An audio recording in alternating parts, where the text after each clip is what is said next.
So welcome back, everybody. It feels a little bit sudden that it's coming to the last afternoon. I'm curious as to how many of you are actually joining us on the weekend in person, because we made it so that there is a gap and you can fly across. So Caroline, I don't know if anyone else is joining in person on the weekend. I'm joining in person. Are you sure? I'm glad Gunter is, because he's giving us a lift. Oh, a few of you got your hands up. Wow, this is very cool. Look, all these hands coming up. Oh, yeah. Yay! Oh my gosh, more and more hands showing. You're all joining us in person. Wow.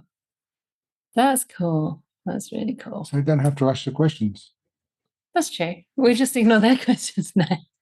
I don't even No, we wouldn't do that. All right. I've got a question here from yesterday. We either didn't see it or it came in late. I'm not sure. So here we go. Since some years, I've created a peaceful life away from family where there was a lot of anger and drama, and it helped my practice and inner happiness grow. However, I still struggle with the relationship with my older brother, who has bipolar disorder and intense anger outbursts. Even though we rarely meet, his anger deeply affects me and takes me a long time to recover from.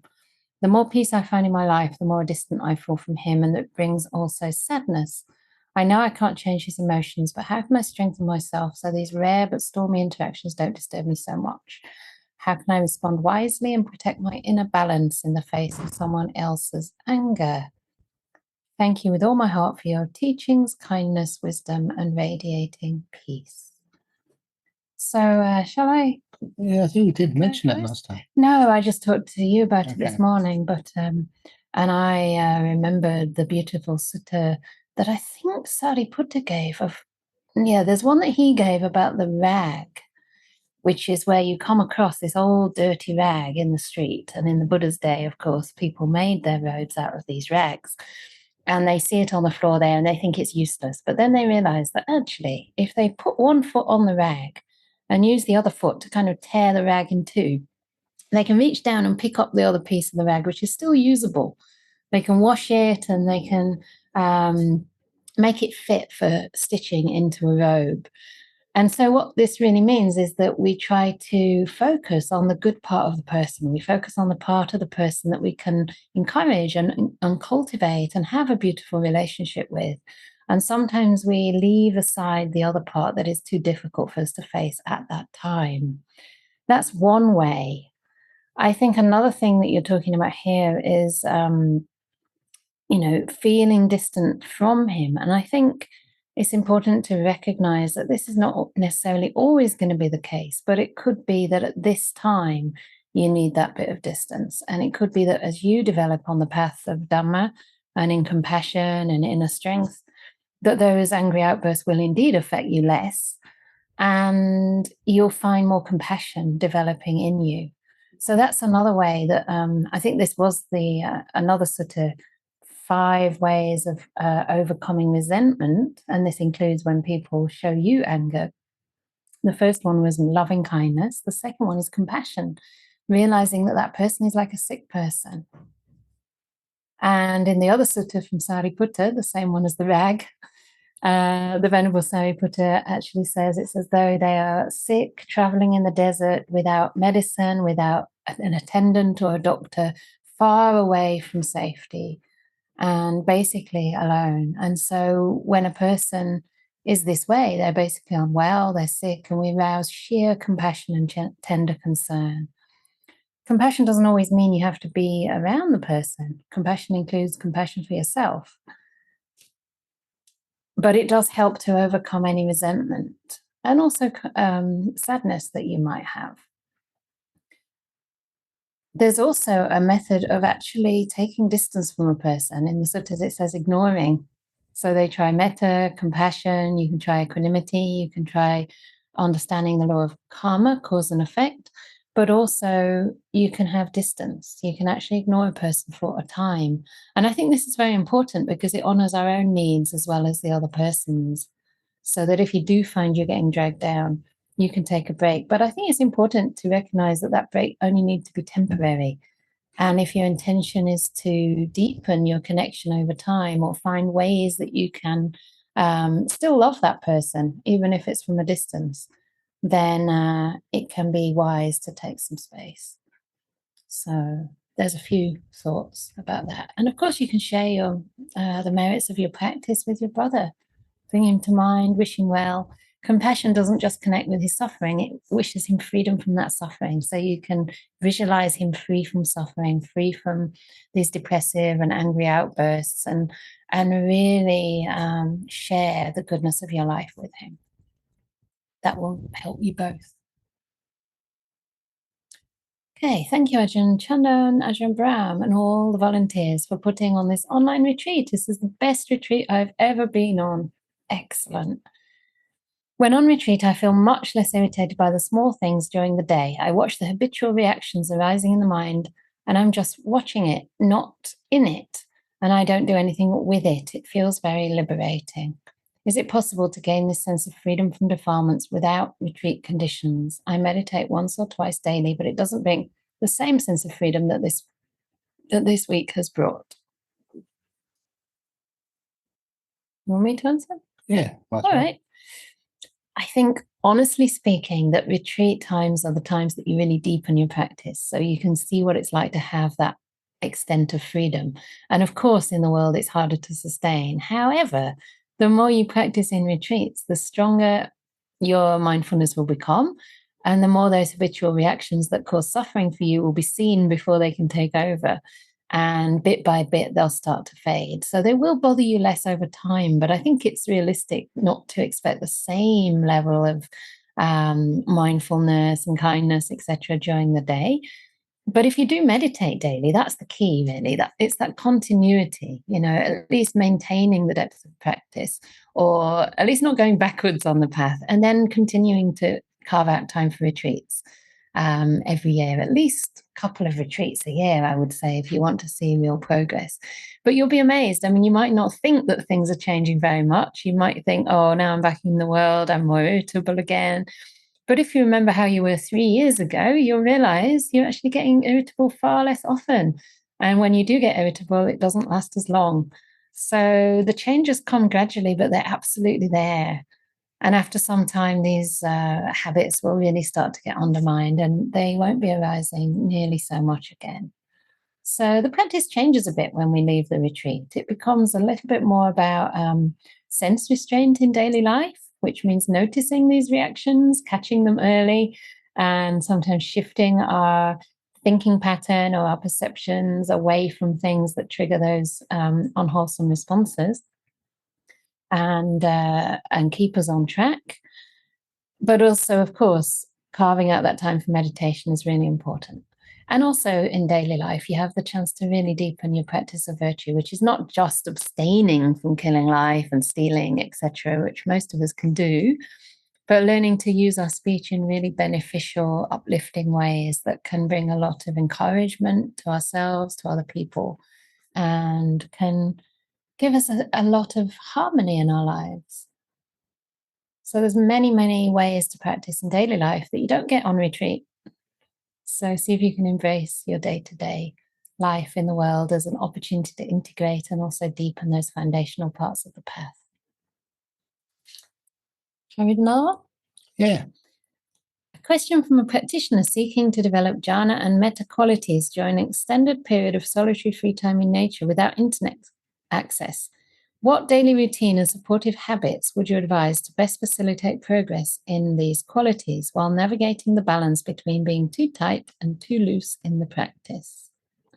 Just do moment by moment. Don't plan. Don't set a routine. Just sit down and see what happens. In other words, keep it simple. You have a routine, a schedule, and with that schedule comes judging yourself, how well you kept that schedule, how much your mindfulness was. Just see if you can just get rid of time and just be in this moment.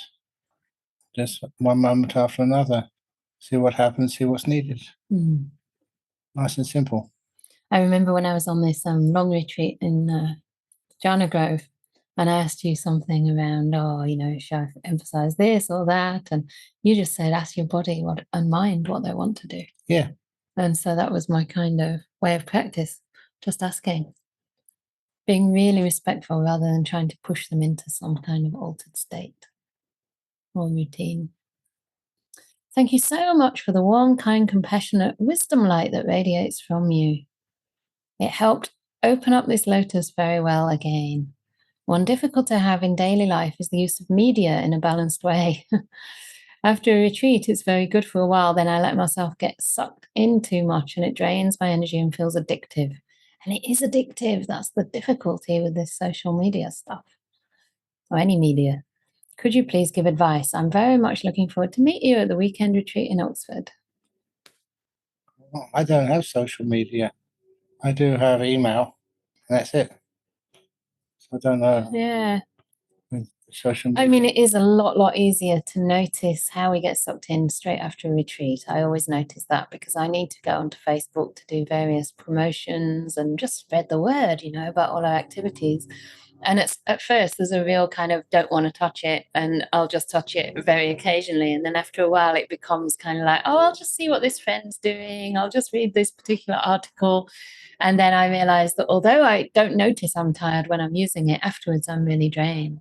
So one of the things that I've actually done here and keep trying to do is to kind of get the people in the monastery to hand in their phones in the evening. Ideally, it will happen before the evening sit, and then that's the end of phones for the day. So that is one way that could be helpful. If you have somebody to help you be accountable to that, or somewhere to put it that it's not really easy to access, I think that's one of the ways not to get on it in the first place, because once you're on there, it's quite tough. Of course, you can try things like setting an alarm or something, but I don't know. If you're rebellious, you'll just override it. Oh, never mind, I'll carry on anyway.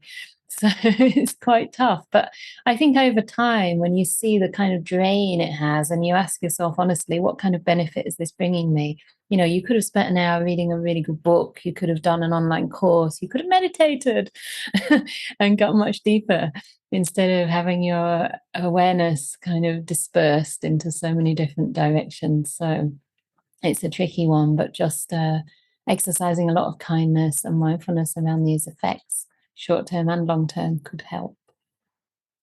Okay. I trained under the Vietnamese Rinzai Zen, and I'm very grateful for your pointings during this retreat. I thought of a Zen poem which I think is appropriate. You are me, and I am you, not two, but one. When you see this, there is just you and me.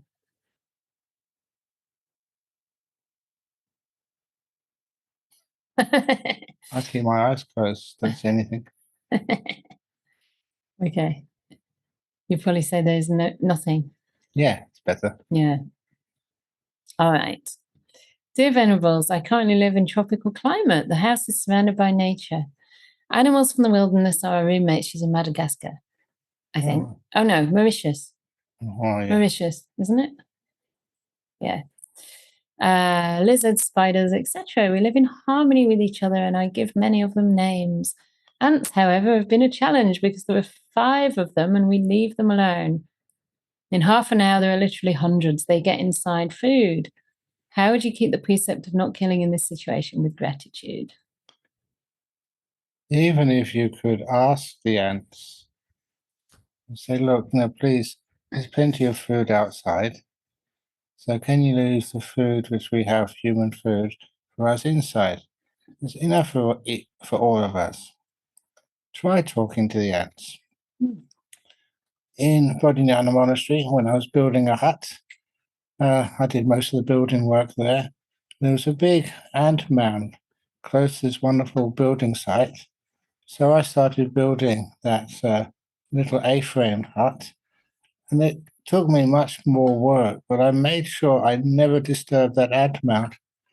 And I'd always give it compassion. When I finished that hut, I moved into it, and those ants always would never come into the hut. I'd always been kind to them. And then one day, one of the Anagaukas, male Anagaukas, female Anagaukas would never do this. He drove a tractor over their ant mound. And I was just so sad.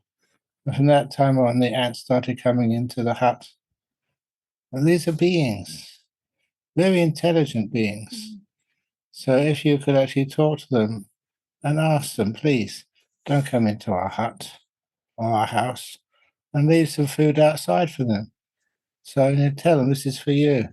Find out what they like. And then you can also assist them, they assist you. It's not a crazy thing to do. It's done that so many times. Animals and humans, you can communicate together. We can just ask them, can you please, I care for you, you care for me. We have a wonderful time. Mm. Even ants. Yeah. My favorite ants, my favorite ants?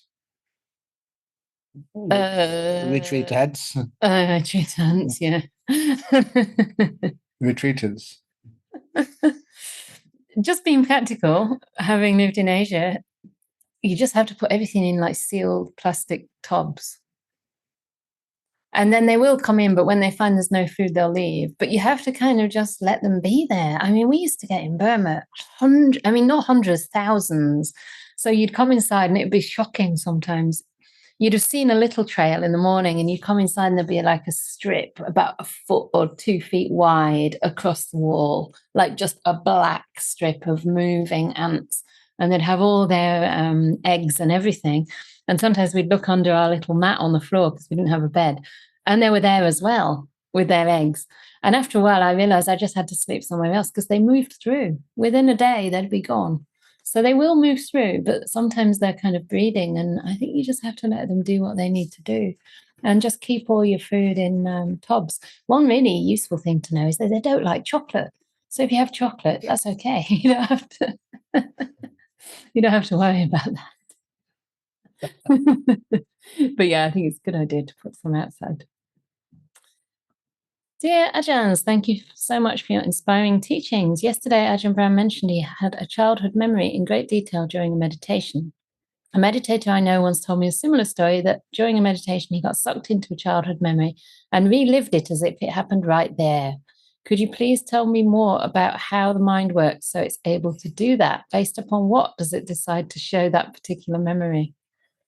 Well, in my story, I was actually looking for an earliest memory, just testing the mind after it emerged from a good meditation. Then you just saw what it could remember. What's the earliest memory of this life? And these things just happen. If your mind is ready for it, you can get access a beautiful memory. It was not traumatic. It was not so beautiful. It was just kind of interesting being in my pram.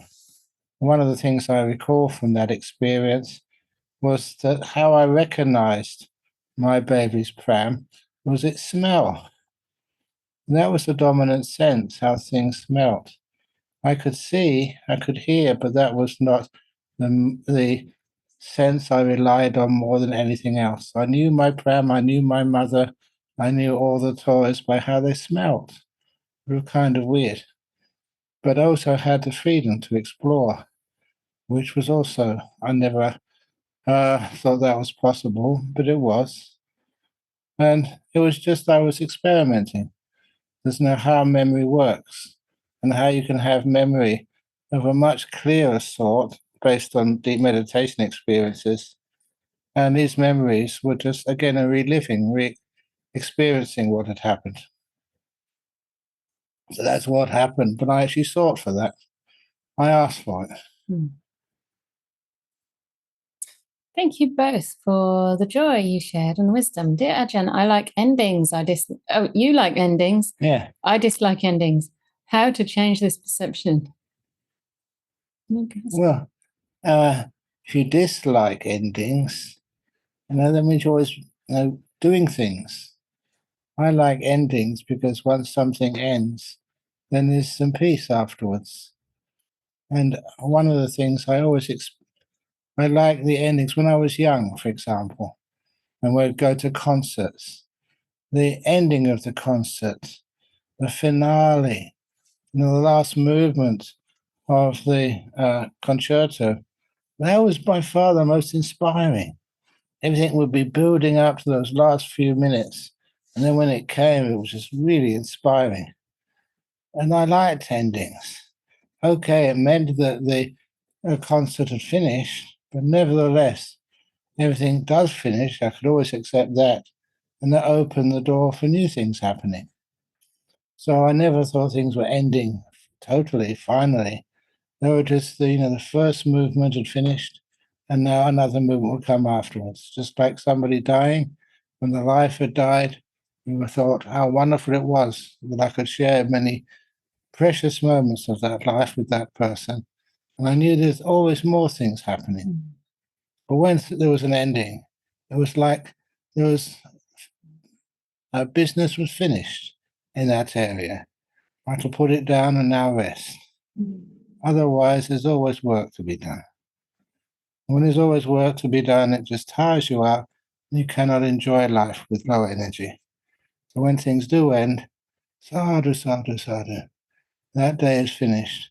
So you can rest and prepare yourself for another beautiful day.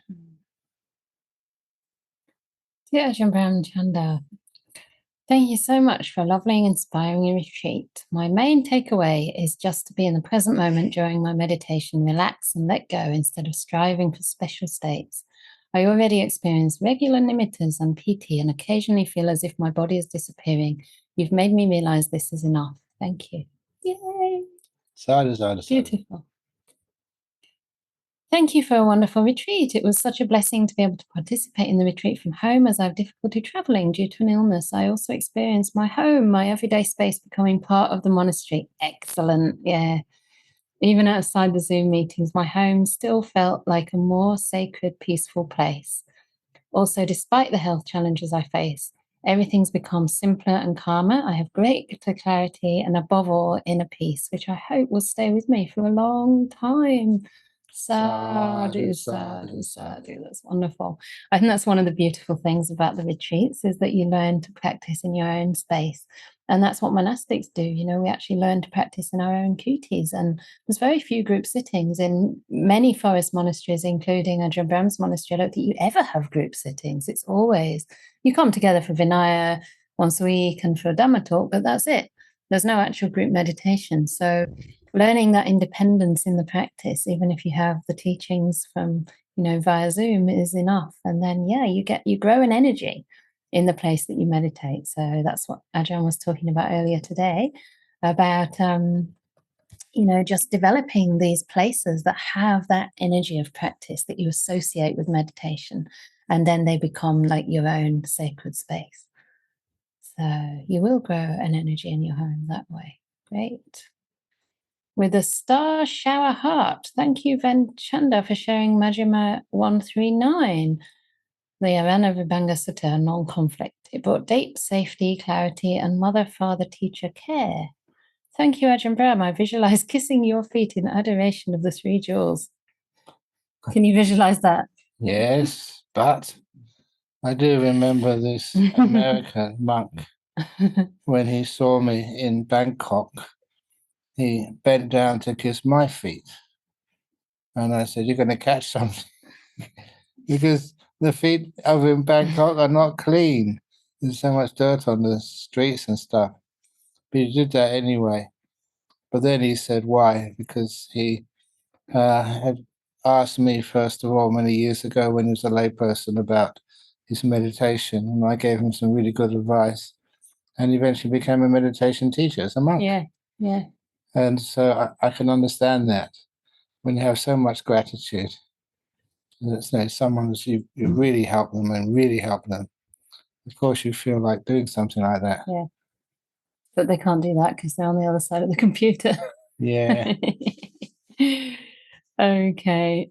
I'll read the rest to Ajahn later. We'll keep hold of these comments so that we can share these comments later on. And also, if anybody is willing to share these comments, I love this one from about the sickness. Where was that? Yeah, there's a couple of comments that are really beautiful. So with your permission, if we could share them in a newsletter, please let us know. Okay. Thank you for building a worldwide online community. Hi from Argentina. Thank you for the teachings, advice, and care. I love putting my heart and good intentions into what I do. I sometimes get too involved and keep pushing when stopping would have been wiser. Going back to the land auction story, how can we tell whether it's time to let go if an extra push is needed? Is there a bhikkhuni monastery on a large piece of land in Australia on its way. Well, we have that monastery already. That's where I spent 3 years before I came here. Thanks for your YouTube videos, and thanks to everyone who helped make the retreat run smoothly. Hoping to meet in person someday soon. So I think the difference between pushing and kind of, what was the question? And time to let go. For me personally, if it's something noble, if it's something that I'm convinced is going to bring benefit to many, and it's something coming from really good intentions, then I give it everything I can. The letting go is the part which leaves the results to nature, leaves the results to Dhamma, if you like, and lets them happen in their own time. But I will keep going with it. So it is a kind of, you could call it a push, but I just consider it like a commitment, like a passion that's fueled by beautiful intentions, not by wanting, but by loving kindness, by compassion, by a kind of belief in what I'm doing as being of benefit to many. And then if it still doesn't work, that's when you let go. You know you've done your best. So if it doesn't work, never mind. You did your best. What else could you do? And that's how this place worked. That's how we made this place. Give it more than you can. Yeah. Yeah. More than I've given it more. possible.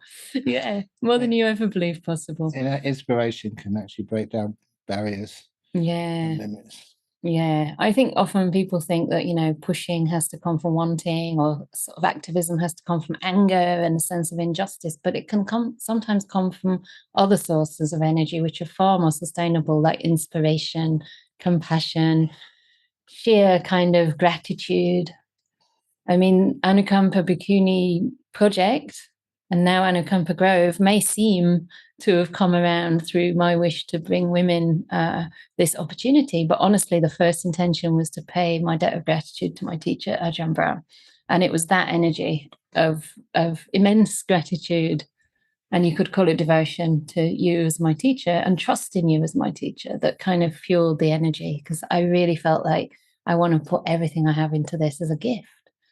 And of course, it's become much more than a gift to Ajahn Brahm. It's a gift to hopefully many people, including myself, because I get the rewards of having not given up, and now seeing wonderful young women having the chance to develop in monastic life without the worry of getting completely sick in an Asian country where the climate and the food don't suit them, without the fear that their visas are going to expire, all the things that maybe we don't realize are kind of difficult aspects of monastic life. So it's very heartwarming. So I think if it's something that's a noble cause, just give it everything. And as Ajahn Brahm says, more than you even imagine can be possible. What is the difference between the link between consciousness and nama-rupa independent origination, and the simile of the two bamboo sheaves, the two sheaves of reeds, leaning on each other? Could you explain the meaning of these two concepts? Okay.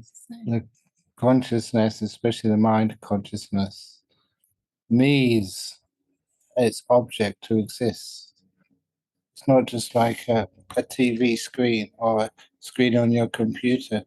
You need some information to be displayed on that screen in order for it to exist. And that's just the same with consciousness, the objects of consciousness. Without one, the other doesn't exist. And what that tells us is that the consciousness, the screen, is not always there. Sometimes the screen vanishes, just doesn't exist anymore, without the objects to be displayed on it. Without one, the other cannot persist. Yep. Okay. When entering my... Oh, have we had one from her already? Okay, I'm just going to try and make sure we answer different people's questions. What I'm starting to recognize is that until now, I couldn't deal with the anger of others because I couldn't deal with my own anger. Now, in a very deep and painful phase of being honestly welcoming to my anger and kind of despair, my teacher said desperation is something we work with in deep vipassana. Is it necessary to go through very painful states on the way to Nibbana? Whether it's necessary or not, it's not as though we need to kind of decide to face difficult things, but if they arise naturally in your practice and they need to be seen and responded to with kindness, then they will keep coming up. So you will have much of a choice about that. It's not that it's necessary. Some people might never feel despair. They might feel other things, but we basically don't get to choose. If there's something that hasn't been seen yet and it needs to be seen for your own spiritual growth, then try to welcome it and embrace it. And that seems like what you've been doing. And I completely agree that, we often can't hold space for other people's, say, sadness if we haven't made space for our own. When we've become intimate with our own sadness and we're no longer afraid of that, but we can hold space, we can stay present, we can be kind to it, then we can give that presence, safety, and space to other people's sadness too. And that's incredibly healing. So in a sense, when we do face difficult emotions, they can be a gift enabling you to meet other people where they are too. So it's not really a question of whether you need to or you don't need to, or when or how it arises, whether in what kind of practice it arises. But if it's coming, then it's there for you. It's teaching you something if you can let it in. So I think you're doing just fine. While I'm enjoying the retreat, I also had to deal with the news that my daughter's failed her first uni exam due to depression caused by a breakup. She's also going through a gender transition while also managing ADHD and potential autism. Oh, I feel for your daughter. I really feel for her. Wow, that's a lot.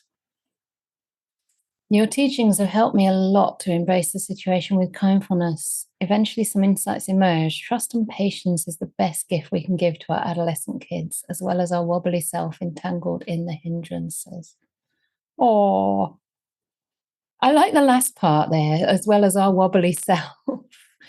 I'm guessing that means you're just trying to show up as you are for your daughter. And I think that's really beautiful. If an adult can say, I'm just learning too. I don't always know how to handle it, but I'm here for you anyway. And let's do this together. Sometimes I struggle, but we'll work it out together. I'm not perfect. I don't have all the answers. That's actually deeply inspiring for the child.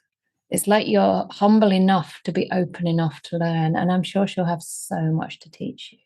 I actually wouldn't worry too much about the exams at this stage. It's actually not her main focus. If she's going through a gender transition, whilst also managing these different neurodiversities that she may be having, then that is about learning to orient herself in the world, first of all, finding out who she is and how to work with her own mind, her own body, so that she's comfortable and at ease. And so university can come later. I didn't go till I was 27, and that was only because I didn't find a monastery till then. And I studied Indian medicine, as if I would have done that at 18 years old. I wouldn't have known it existed.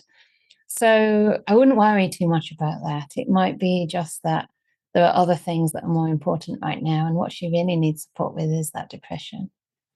So if you can be there and show her your unconditional love, that is absolutely fantastic. And I really hope that her difficulties pass soon and that she comes to a very wholesome understanding of who she is and what she wants. Okay, I've heard some people say that if one can meditate deeply, it's possible to keep sleep to as little as 3 hours and still feel energetic during the day. Do you agree with this? Everybody's different. Also, some say meditation can be as short as just a few minutes.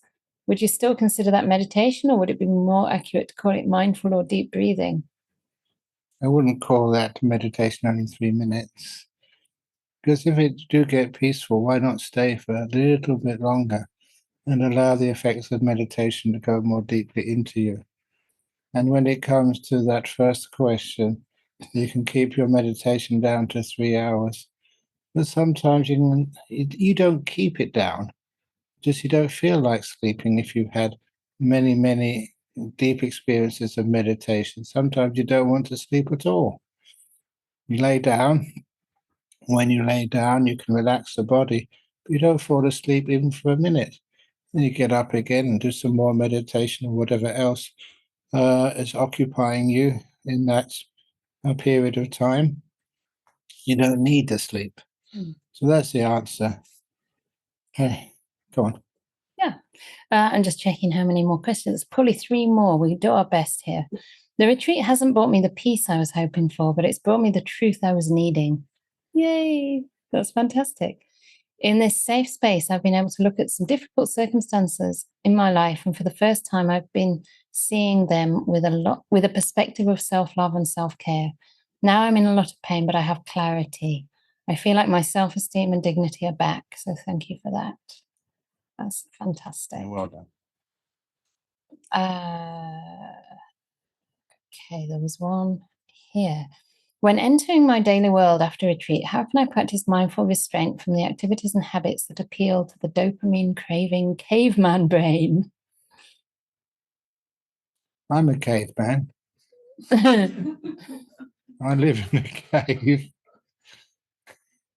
And I've got a caveman brain. I love my cave. I love the solitude of it, the quietness there. But that quietness, I know how to make use of that.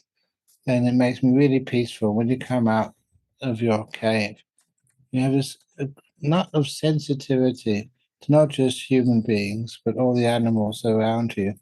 And you try your very best to spread that kindness and that peace. So anyhow, after the retreat is finished, just remember the retreat is never really finished. That's one of the reasons why. Please grant yourself the time to do some meditation, at least half an hour. If you meditate during lunchtime or meditate in the mid-afternoon or wherever, you're a much nicer person to live with. And you can relax much more and you find you don't need so much sleep. This is how we make time in the world. And we don't use it to fantasize, to dream, or get angry. We can actually use it peacefully.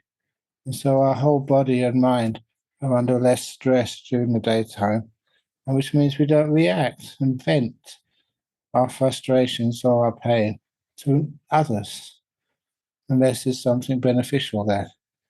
We can be more peaceful and a better friend, a more loving companion. Okay, this may be the last question. Let's see. Thank you again for this wonderful retreat. We practiced it a few times during the retreat, but I didn't feel anything. Practiced what? Perhaps I'm so drained from almost 2 years' sickness, or perhaps I feel so peaceful during the retreat, I don't feel much emotion. I don't know. So how do I practice it if I don't feel it? Practice what? Ajahn Chanda mentioned several times that metta practice is very helpful, so I'm curious about how it works. I'm not quite sure what you're not feeling here. You did say you felt peaceful, so I'm wondering if you mean the emotions of metta or happiness or piti or something like this. So yeah, it could well be that if you've been sick for 2 years, it's harder to get those emotional kind of happinesses arising in the mind and the metta. But metta practice is not just the feeling of love, a really good, pleasant, beautiful warmth that you feel in the mind. It's also an attitude that you have towards feeling not much at all. An attitude that you have towards the sickness, just a kindness, just a letting it be, allowing it to be that way. And if you are peaceful but not very emotional, well, peace is actually an emotion. You know, at first it doesn't feel like very much, but after a while, when you start to tune into it, you realize there's something beautiful there. And I think this is also when we can reflect on what's missing. You know, there's a lovely sutta in the Majjhima Nikaya, I think it's the Chula Sunyata Sutta, probably, the Shorter Discourse on Emptiness, and it's talking about noticing the absence of disturbances. So this is where I think it starts off with a person who was living in the city, and then they go to the forest and they notice the absence of the city, the absence of noise, the absence of the commotion of being in a very busy, noisy, smelly place. And then when they move from the forest or they go deeper inside, they just notice only earth, the absence of forest, and something much simpler. And it keeps on going through the sutta like this. I can't exactly remember the details. What else is absent there? Do they talk about absence of thought and absence of the body? Yes. Yeah. So in other words, it gets increasingly refined, but rather than noticing, oh, there's only body here or whatever, you notice what there's an absence of. And there's a beauty in that, there's a peace in that, and that becomes something. It doesn't just become a void. So when things are empty of, say, agitation or restlessness, then you feel peace. So notice that, and then that peace will actually start to shimmer and grow. So don't worry about it. You can't force emotions. You can't kind of force anything. But I do think a metta practice every single day is incredibly helpful, not only just at the end of your meditation, but actually maybe when you wake up in the morning, you can have thoughts of loving kindness to your poor, sick body, to your lack of energy or whatever it is. And also at the end of the day, when you go to bed, you can just spread thoughts of loving kindness to the whole world. And I love to spread metta at the end of a meditation so that I recognize I'm not doing this just for myself. It doesn't really matter whether it's been peaceful, whether I felt a lot of joy or not, or whether there's a lot of insight arising. Whatever it is, I just offer it on. And then that helps with this sense of not owning our practice and practicing for the benefit of all. Okay, we might actually get to the last question here. We've got 3 minutes. Thank you so much for this wonderful opportunity. It's been wonderful and enriching. I look forward to building on it in the weeks and months to come.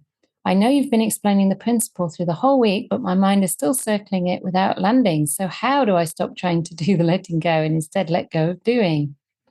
Should I just stop trying to get it and wait for my mind to get there on its own? Much gratitude for all your wisdom. I would suggest that beautiful way of expressing loving kindness, because loving kindness is no different than letting go. And that beautiful way is to be able to open the door of your heart. And what is happening, whether you succeed in letting go, you don't succeed in letting go, that's not the point. You open the door of your heart and let this moment be. And you find that is letting go. Beautiful. And it's the I, isn't it, that gets in the way. It's when I try, the I is involved. So when we learn to just see whatever's arising as nature, that's another way of helping the letting go. Remember that little cartoon we have in the kitchen at Ajahn Grove? It's this guy going up to this holy man and a holy woman, and it says, a little poster, "I want happiness." And he's very angry. And then the monk or the nun says, "Give me that poster." First mistake, the I. So he crosses that out. So the poster now reads, "Want happiness." Second mistake, want. And he crosses that out. What does that leave? Happiness. And that's the last frame of the cartoon with both people very, very happy. I kind of like that one. It's great, yeah. Simple but profound. Absolutely. Wow, thank you so much for your questions. There was one message for Ajahn about a dream. I'm going to pass that on to him afterwards because it is a bit beyond the scope of the time. So thank you so much.